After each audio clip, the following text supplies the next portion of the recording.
शरीरं स्वरूपं तथा वा कळत्रं यशश्चारुचित्रं धनं मेरुतुल्यं मनश्चेन्न लग्नं गुरोरङ्घ्रिपद्मे ततः किं ततः किं ततः किं ततः किं कळत्रं धनं पुत्रपौत्रादि सर्वं गृहं बान्धवाः सर्वमेतद्धि जातं मनश्चेन्न लग्नं गुरोरङ्घ्रिपद्मे ततः किं ततः किं ततः किं ततः किं षडङ्गादिवेदो मुखे शास्त्रविद्या कवित्वादिगद्यं सुपद्यं करोति मनश्चेन्न लग्नं गुरोरङ्घ्रिपद्मे ततः किं ततः किं ततः किं ततः किं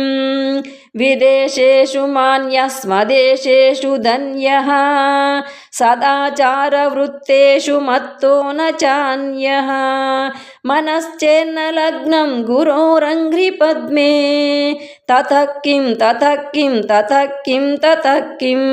क्षमामण्डले भूपभूपालवृन्दैः सदा सेवितं यस्य पादारविन्दम् मनश्चेन्न लग्नं गुरोरङ्घ्रिपद्मे ततः किं ततः किं ततः किं ततः किं यशो मे गतं दिक्षु दानप्रतापा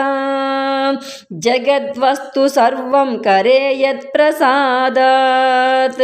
मनश्चेन्न लग्नं गुरोरङ्घ्रिपद्मे ततः किं ततः किं ततः किं ततः किं न भोगेन योगेन वा वाजिराजौ न कान्तामुखेनैव वित्तेषु चित्तं मनश्चेन्न लग्नं गुरोरङ्घ्रिपद्मे ततः किं ततः किं ततः किं ततः किं अरण्येन वासस्य गेहेन कार्ये न देहे मनो वर्तते मे त्वनर्घ्ये मनश्चेन्न लग्नं गुरोरङ्घ्रिपद्मे ततः किं ततः किं ततः किं ततः किं गुरोरष्टकं यः पठेत् पुण्यदेही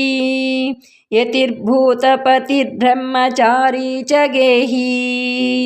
लभेद्वाञ्छितार्थं पदं ब्रह्मसंज्ञं